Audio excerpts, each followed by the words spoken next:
ಒಂದು ನಾನು ಕಲಾತ್ಮಕ ಸಿನಿಮಾದಿಂದ ಬಂದಿರೋನು, ಆದರೆ ಸಾಕಷ್ಟು ಕಮರ್ಷಿಯಲ್ ಸಿನಿಮಾ ನಾನು ಮಣಿರತ್ನಂ ಸರ್ ಅವರ ಕಡಲ್ ಸಿನಿಮಾ ನಾನು ಮಾಡಿದ್ದೀನಿ. ಆ ಥರದ ಕಮರ್ಷಿಯಲ್ ಸಿನಿಮಾ ಮಾಡಿ ಗೊತ್ತಿದೆ ನನಗೆ. ಒಂದು ಹ್ಯೂಜ್ ಕ್ಯಾನ್ವಾಸ್ಗಳನ್ನ ಬಳಸೋದ್ರ ಬಗ್ಗೆ ನಂಬಿಕೆ ಇದೆ, ಆದರೆ ಅದನ್ನು ಅಥೆಂಟಿಕ್ ಆಗಿ ಬಳಕಬೇಕು.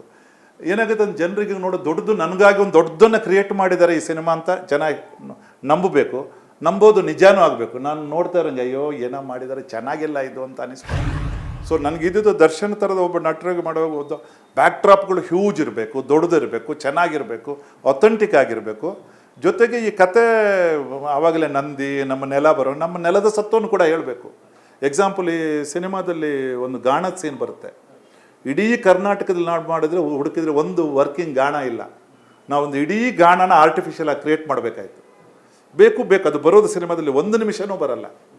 ಆ ಥರದ್ದು ಅಂದರೆ ಅದನ್ನು ಮಾಡೋದು, ತಗೊಂಡೋಗ್ಬೇಕು, ಯಾವುದೋ ಹಳ್ಳಿನಲ್ಲಿ ಹಾಕಬೇಕು, ಗಾಣ ವರ್ಕ್ ಆಗಬೇಕು. ಇಷ್ಟನ್ನು ವರ್ಕಿಂಗ್ ಗಾಣನ ಮಾಡಿದ್ದೀವಿ ಸಿನಿಮಾಗಾಗಿ. ಇದು ದರ್ಶನ್ ಅವರು ಈ ಪ್ಲಾನಿಂಗ್ಸ್ ಎಲ್ಲ ನೋಡಿ ನಿಮ್ದೊಂದು ನೋಡಿ ಏನಾದರೂ ಸೆಟ್ ಇಡೋಂಗೆ ಏನಾದ್ರು ಮಾತಾಡ್ತಾರೆ, ಏನಾದ್ರು ಕಾಂಪ್ಲಿಮೆಂಟ್ ಅಥವಾ ಏನಾದರೂ ಹೇಳ್ತಾ ಇದ್ದಾರೆ?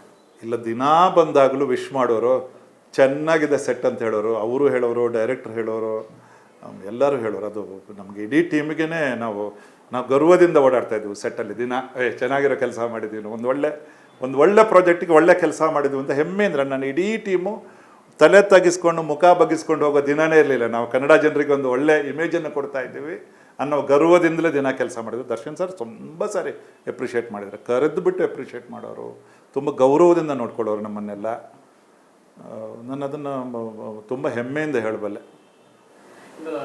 ಈ ಹಿಂದೆ ಒಂದು 10 ವರ್ಷ 15 ವರ್ಷಗಳಿಂದ ಇರ್ಬೋದು, ಯಾಕಂದ್ರೆ ವಿಷ್ಣುವರ್ಧನ್ ಅವ್ರ ಸಿನಿಮಾಗಳು ನೋಡಿದ್ರೆ ಸಿಂಹಾದಿಕೋಟೆ ಏನೋ ಒಂದು ಊರುಗಳು ಬರೋದು, ಅದೇ ರೀತಿ ಇದ್ರಲ್ಲಿ ಯಜಮಾನದಲ್ಲಿ ಕಾಣಿಸುತ್ತೆ. ಯಾಕಂದ್ರೆ ಆ ಒಂದು ಲೊಕೇಶನ್ ನೋಡಿದಾಗ ಅನ್ಸುತ್ತೆ, ಅಲ್ಲಿ ಶಿವಲಿಂಗ ಇರೋದಾಗ್ಲಿ, ನಂದಿ ಇರ್ಬೋದು, ಆ ಥರ ಏನಾದ್ರು ಪ್ಲಾನಿಂಗ್ಸ್ ಆ ಥರ ಏನಾದ್ರು ಇದೆ ಸರ್? ಅಂದರೆ ಇಮ್ಯಾಜಿನರಿ ಒಂದು ಊರು ಇದೆ, ಅವು ಡೆಫಿನೆಟ್ ಹೆಸರು ಅಂತ ಹೇಳೋದು ಇಮ್ಯಾಜಿನರಿ ಊರೊಂದಿದೆ, ಹೆಸರು ಇದೆ, ಹುಲಿಯೂರು ದುರ್ಗ ಅಂತ ಹೆಸರು ಇದೆ.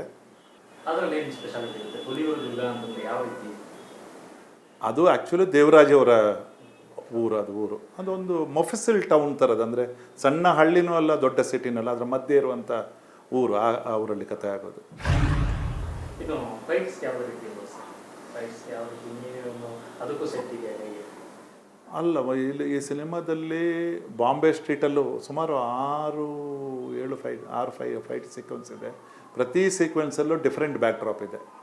ಒಂದು ಕಡೆ ಅದು ವಿಲನದ್ದು ಡೆನ್ನಲ್ಲಿ ಆಗುತ್ತೆ, ಅದು ಎಂಟೈರ್ಲಿ ಡಿಫ್ರೆಂಟ್. ಇದು ಡ್ರಮ್ ಸೆಟಪ್ಗಳನ್ನು ಮತ್ತು ರೆಡ್ಡು ವುಡನ್ ಕಲರ್ ಇಂದ ಕ್ರಿಯೇಟ್ ಮಾಡಿರೋ ಸೆಟ್, ತುಂಬ ಅಥೆಂಟಿಕ್ ಆಗಿರೋ ಒಂದು ಹಳೆಯ ಕಾಲದ ಫ್ಯಾಕ್ಟ್ರಿದು ಲೆಫ್ಟ್ ಓವರ್ ಥರ ಇದೆ, ಬಟ್ ರೂಯಿಂಡ್ ಅಲ್ಲ, ಅದು ಆ ಥರದ್ದು ಬ್ಯಾಕ್ ಡ್ರಾಪು.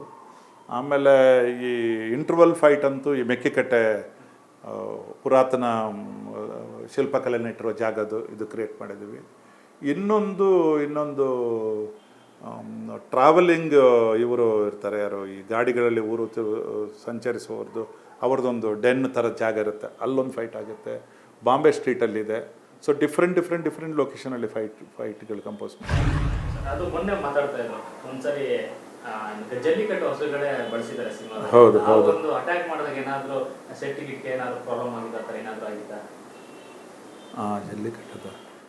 ಜಲ್ಲಿಕಟ್ಟದ ಸೆಟ್ಟಿಗೆ ಪ್ರಾಬ್ಲಮ್ ಆಗಿಲ್ಲ, ಬಟ್ ಆದರೆ ಅಷ್ಟು ದೊಡ್ಡ ಸಂಖ್ಯೆ ಕೋಣಗಳನ್ನ ಅಲ್ಲಿಂದ ತಮಿಳ್ನಾಡಿಂದ ತಗೊಂಬರೋದು, ಅವು ಒಂದೊಂದಕ್ಕೂ ಮೇಂಟೆನೆನ್ಸ್ಗೆ 3 ಜನ, ಒಂದು ಗಾಡಿಯಲ್ಲಿ 2 ಎತ್ತುಗಳು ಬರೋದು, ಆ ಕಾಸ್ಟ್ಗಳೆಲ್ಲ ಲೆಕ್ಕ ಹಾಕಿದ್ರೆ. ಬಟ್ ಅದು ಅದ್ಭುತವಾಗಿ ಮೂಡಿ ಬಂದಿದೆ.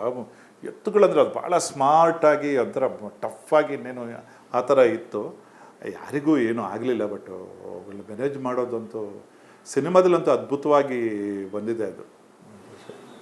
ಇನ್ನು ದರ್ಶನ್ ಅವರು ಒಂದು ಶಿವನಂದಿ ಸಾಂಗ್ನಲ್ಲಿ ಲಿರಿಕಲ್ ವಿಡಿಯೋನಲ್ಲಿ ಕಾಣಿಸ್ಕೊತಾರೆ, ಒಂದು ಕುಸ್ತಿ ಮಾಸ್ಟರ್ ಆಗಿ ಅಥವಾ ಮಕ್ಕಳಿಗೆ ಹೇಳ್ಕೊಡ್ತಾರೆ. ಯಾವ ಬ್ಯಾಕ್ಡ್ರಾಪ್ ಆಗಿರುತ್ತೆ, ಯಾವ ರೀತಿ ಇರುತ್ತೆ, ಸಿನಿಮಾದ ಉದ್ದಕ್ಕೂ ಇರುತ್ತೆ? ಅದು ಸಿನಿಮಾದ ಉದ್ದಕ್ಕೂ ಬರಲ್ಲ. ಅದು ಸಿನಿಮಾದ ಸಾಂಗ್ ಒಂದನ್ನು ಪಾಪ್ಯುಲರ್ ಮಾಡೋಕ್ಕೆ ಕನ್ನಡದ ಒಂದು 3-4 ಹೀರೋಗಳು ಈ ಸಿನಿಮಾದಲ್ಲಿ ಅಲ್ಲಲ್ಲಿ ಬರ್ತಾರೆ. ಆವಾಗ ಅದರಲ್ಲಿ ಒಂದು ಸೀಕ್ವೆನ್ಸಲ್ಲಿ ಕುಸ್ತಿ ಕಲಿಸೋದು ಜಾಗ ಇರುತ್ತೆ, ಅಲ್ಲಿ ಇವ್ರು ಬಂದು ಹೋಗ್ತಾರೆ ಅಷ್ಟೇ. ಅದು ಸಾಂಗಿದ್ದು ಬ್ಯಾಕ್ ಡ್ರಾಪಲ್ಲಿ ಮಾತ್ರ ಬರೋದು, ಕಥೆಯಲ್ಲಿ ಥ್ರೂ ಔಟು ಬರಲ್ಲ. ಇನ್ನು ಕೊನೆಯದಾಗಿ ಮಾರ್ಚ್ 1ನೇ ತಾರೀಕು ಸಿನಿಮಾ ರಿಲೀಸ್ ಆಗ್ತದೆ. ಸಿನಿಮಾ ಬಗ್ಗೆ ಯಾಕೆ ನೋಡಬೇಕು ಸಿನಿಮಾನ ಅಂತ ಕನ್ನಡಿಗರಿಗೆ ಹೇಳೋದಾದ್ರೆ? ಒಂದು ದರ್ಶನ್ ಸಿನಿಮಾ ಎಂಟರ್ಟೈನಿಂಗ್ ಆಗಿದೆ. ಆಮೇಲೆ ಸಿನಿಮಾಕ್ಕೆ ಒಂದು ಸಾಮೂಹಿಕ ಕ್ವಾಲಿಟಿ ಇದೆ, ಇಡೀ ಫ್ಯಾಮಿಲಿ ಕೂತ್ಕೊಂಡು ನೋಡ್ಬೋದು ಈ ಸಿನಿಮಾಕ್ಕೆ.